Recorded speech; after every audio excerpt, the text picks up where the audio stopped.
Welcome to the Anime Audiophile Podcast. Enjoy. Itachi Shinden, Book of Bright Light. Chapter 3 Part 4. If the clan rose up, the village would be dragged into battle. The last great war, the attack of the Nine Tails, the village had overcome both crises and was finally starting to build a real peace. If the Uchiha clan were to start something now, the village would once more be shrouded in sadness and death. The lone Anbu among the Uchiha clan. It was just as Shisui said, Itachi would become invaluable to the clan.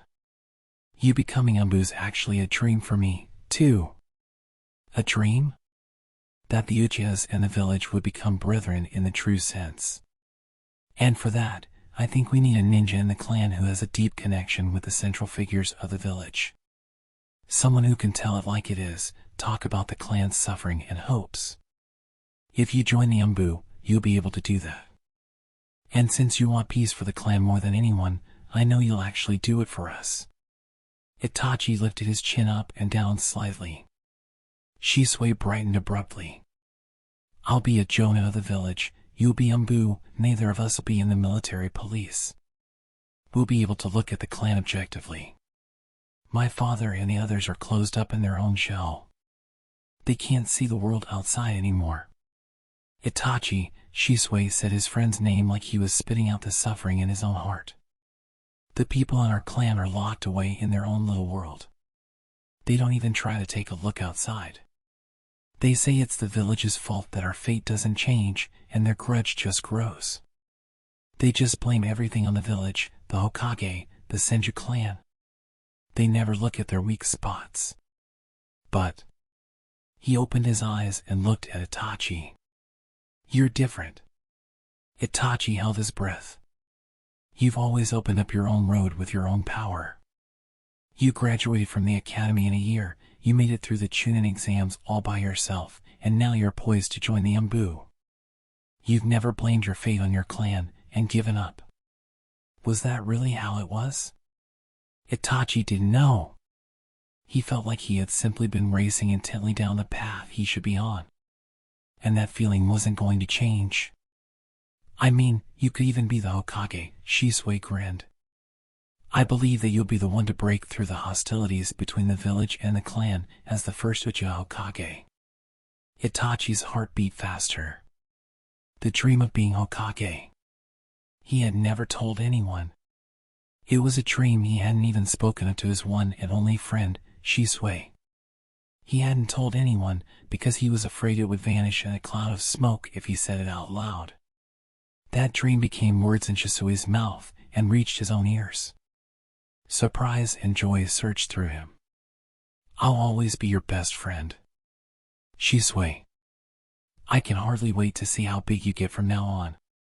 Itachi desperately tried to hold back the hot thing that welled up from the depths of his heart. He had never once cried before someone else in his life. He believed a ninja should never expose their own emotions. No.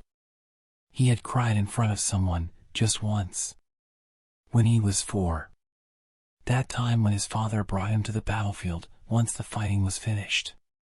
When he saw the mountains of abandoned bodies in the heavy rain, his tears had flowed freely. He still remembered desperately trying to keep himself from shaking so his father wouldn't notice. Itachi hadn't changed since then. Fighting was something to be avoided at all costs. War must never happen again. That moment when he was 4, he had decided this in his heart as he cried in the pounding rain. To that end, the Anbu. To that end, Hokage. Let's do it, Itachi. His faithful friend grinned. Itachi nodded firmly, full of gratitude. 5. In the silent woods, his heart pounded hard enough that it nearly leapt out of his chest. Feeling the lively aura of his growing baby brother on his skin, Itachi hid in the shadow of a large tree and grinned to himself. Hide and seek. For Itachi, it was a game, but for Sasuke, it was a serious contest. Where did you go, Itachi? Sasuke muttered to himself, and his older brother watched, charmed. Itachi knew it was childish, but he pushed his ninjutsu to the limits to completely kill his aura. For a child who had only just turned 6, there would have been no way to find him. His little brother would be entering the academy in a few days, and he was full of enthusiasm. He insisted that he wanted to get even the tiniest bit stronger as a ninja before he started school. Itachi hadn't even been given the chance to take his shoes off after his mission was over, before Sasuke was dragging him into the grove surrounding the Kano shrine. His little brother was so adorably full of hope, Itachi could hardly stand it. He surprised himself at how much he cared for Sasuke. Itachi had always been different from other children. The age of 4 or 5, the age he had been when Sasuke was born, was a time to be coddled by mother and father. But that was when Itachi had become aware of walking forward down his own path. He would become a powerful ninja in order to create a world without fighting. He had thought about what was needed to do that, and put it into practice. So when his brother was born, he hadn't felt in any way that his parents were being stolen away from him. He had simply been delighted that there was now someone who shared his blood. And that feeling gradually grew greater as Sasuke grew up. When Itachi looked at his brother, at the way the younger boy openly adored and trusted him, he felt like he had to live up to Sasuke's expectations. He felt like he wanted to be the self who would not shame Sasuke. These feelings became the power to propel himself forward. Sasuke gave him a motivation that he certainly couldn't have managed alone. He had nothing but gratitude for his brother.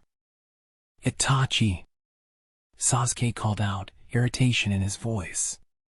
He couldn't find any trace of his big brother, so he was starting to get mad. No choice, I guess, Itachi muttered to himself and released just a little chakra. NGH. Sasuke, who had been whirling around in all directions, froze, and a single large shudder ran through his body. He had felt his brother's aura. The faint smile on Itachi's lips grew more distinct. It had been a minute flicker of chakra, the sort that an ordinary child definitely wouldn't have caught. But Sasuke had clearly sensed it. His talent as a ninja was unquestionable. I'm here, Sasuke, he said to himself once more. Footfalls came straight at him. As they got closer, the pace changed to something more like bouncing. His brother's small feet stepped on the dry leaves as he advanced, and yet, his feet didn't make a sound. He could join the academy at that moment, and he could probably beat the older students. Found you! Sasuke cried, shooting a finger out at the crouching Itachi. His little brother looked down at him, eyes glittering brightly with dreams and hope. Not quite, Itachi said, and disappeared in a puff of smoke. Shadow clone. The real Itachi was above Sasuke's head. Oh! No fair, his brother cried out naively, and abruptly lifted his face. Oh! Sasuke caught sight of his brother, looking down on him from a thick branch. Itachi unconsciously erupted in laughter upon seeing the wild look on Sasuke's face as he stared up at the sky, tilting his head so far back, it seemed like his neck would break. Although Itachi rarely let his feelings show in front of other people, he was able to naturally express what was in his heart with his brother. It was strange. Itachi, Sasuke murmured, dumbfounded, the energetic tone from earlier vanishing into the ether. So you found me, huh? Still smiling, Itachi nimbly dropped down from the branch to stand in front of his brother, whose mouth still hung open. Sasuke was supposed to find his brother through a deliberate act, but he had unintentionally stumbled upon his goal, and he passed through a certain regret to stand in a state of stupefaction. And no fair using shadow clones, he reproached Itachi with pursed lips, coming back to himself to a certain degree. Smiling from ear to ear, Itachi looked down at his little brother. He noted fondly how big Sasuke had gotten. Until very recently, he had only reached up to Itachi's knees, but now his head soared up past Itachi's waist. Nice work noticing my chakra. Well, I am starting at the academy soon. Only natural I can do that much, at least. Sasuke didn't realize that the chakra he had sensed was so faint that the average 6-year-old wouldn't have been able to feel it. So it's only natural, huh? Yeah. Itachi deliberately didn't praise him. because it wasn't a bad thing to think that being able to do that was only natural. When people thought they were special, they got lazy. Thinking that what you could do was only natural meant knowing your own insufficiencies. You still couldn't do everything, so you weren't particularly admiring of what you could already do. So you didn't think you were special. People who thought like this would always keep pushing ahead. He didn't want to stop Sasuke's uncompromising path forward by praising him. Abruptly, he remembered what Shisui had said, "You've never blamed your fate on your clan and given up." He didn't want Sasuke to give up either. He didn't want Sasuke to be the kind of man who is held prisoner by the obligations toward and dark feelings of their clan, the kind who refuses to march forward toward his own fate. He was sure Sasuke would be all right. His little brother had an innocence that he didn't. He didn't have the bad luck Danzo spoke of either. Itachi believed that Sasuke would surpass him. And he didn't mind being overtaken by his little brother. He didn't let it show on his face, but Itachi was more of a sore loser than most. He couldn't have become the sort of ninja that ends up joining the Umbu at age 11 if he wasn't. But sore loser that he was, he still thought it would be alright to lose if it was to his brother. He himself didn't understand the nature of this feeling. He didn't know why he thought like that. But there was no doubt, at least, of the fact that he hoped for this in his heart of hearts. We should be getting back. What? Come on, hide one more time. But Sasuke shuffled forward when Itachi beckoned him. Forgive me, Sasuke, Itachi poked his brother in the forehead. Oh. This whole thing, from the beckoning hand to the poke in the forehead, was something they'd done any number of times before. But each time, Sasuke obediently approached and took the finger to the forehead. This naivete in his brother soothed his own heart. Itachi could see a glimpse of Sasuke's growth in his reaction to being poked in the forehead. The first time he had done it, Sasuke was about 3 years old. He hadn't been speaking in sentences yet, but he kept bugging Itachi for up, so Itachi poked him in the forehead and made him give it up. At that time, Sasuke clutched his forehead and started wailing. Itachi hadn't intended to put much force in the prodding finger, but it had hurt his 3-year-old brother immensely. But now he endured it with a little scowl. It was only natural, of course, but Itachi felt reassured at this growth, Sasuke getting used to stimulus from the outside world. Let's go, Sasuke. Their shadows stood side by side in the evening sun, Sasuke's never leaving Itachi's side as if trying to catch up with the taller boy. His feet touched the branch and leapt off again, moving to the next tree he had targeted. Repeat. Itachi was in flight. Around him were 3 ninja, teammates he was working with for the first time. Itachi knew only one of them. Kohinata Mukai, the target of Danzo's assassination order. One member of the mixed Jonin/Chunin team led by Mukai had been injured on a day off, so there was suddenly an opening on the mission, and Itachi had been hurriedly brought in to help out. Itachi saw Danzo's shadow behind the chain of events that led to the Chunin's injury and his own selection. He could only assume that Danzo had used one of his own men to injure the Chunin and then intentionally had Itachi take his place. There was no other way the team his assassination target led would suddenly have a vacancy, and he himself would be brought in to fill it. Without a doubt, this was a silent message from Danzo to carefully study Mukai's skills, as they carry out the mission together. It's my fault. I'm sorry, the Chunin to Itachi's immediate right said to Mukai's back, flying in front of him. Forget it, Mukai replied briefly, and moved indifferently through the trees. If they went just a little farther, they would come out in the plains. Once they got that far, the border was dead ahead. The number of their pursuers would likely drop abruptly. Rather than chatting pointlessly, their first priority at that moment was to get to that place. Mukai's reaction was the right one.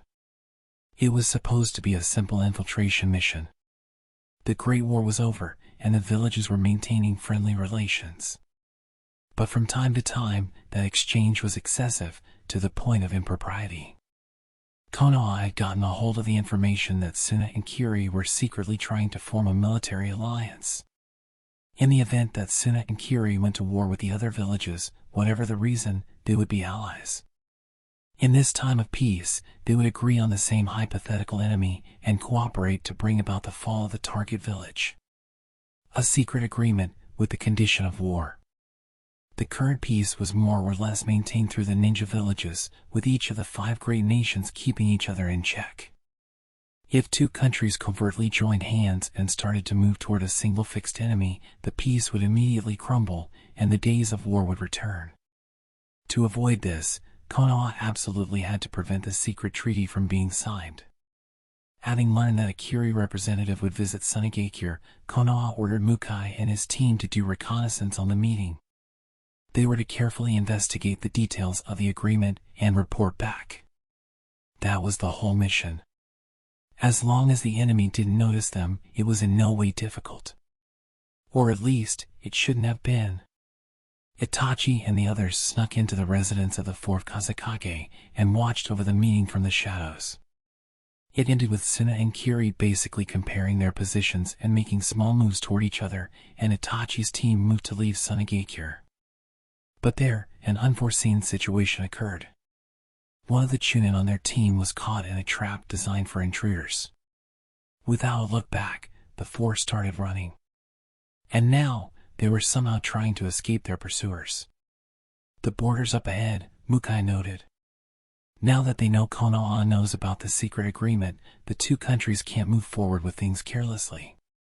The fact that we were found out is good for that, at least, he remarked to the Chunin who had been fretting the whole time about being caught in the trap.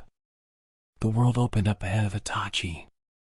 They came out onto the plains and dropped from the trees to the ground. If they just kept running all the way to the border, they would definitely figure something out. NGH. Itachi stopped and turned around.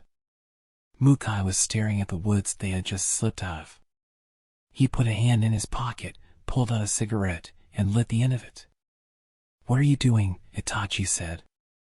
His other team members were perplexed at their leader's sudden actions. Ignoring Itachi, Mukai pulled a golden bottle from the back pocket of his trousers and brought it to his mouth. The sweet scent carried to Itachi by the wind told him that the bottle contained sake. "Team leader." "Well, you just watch there," Mukai said, without looking back at Itachi, cigarette smoldering. The wild wind carried away the purple smoke. Even a village like Suna, the majority of which was covered in sand, had a great deal of greenery near the border. Young grass stroked Mukai's legs as he braced himself. "We've already been found out. They're not going to let us get home unscathed. And..." He looked at Itachi over his shoulder. "We do happen to have the famed Uchiha Itachi here with us. I'd like him to see what I can do, you know?" Itachi's baffled teammates smiled faintly. "Here they come," Mukai said, as several human forms danced out of the woods.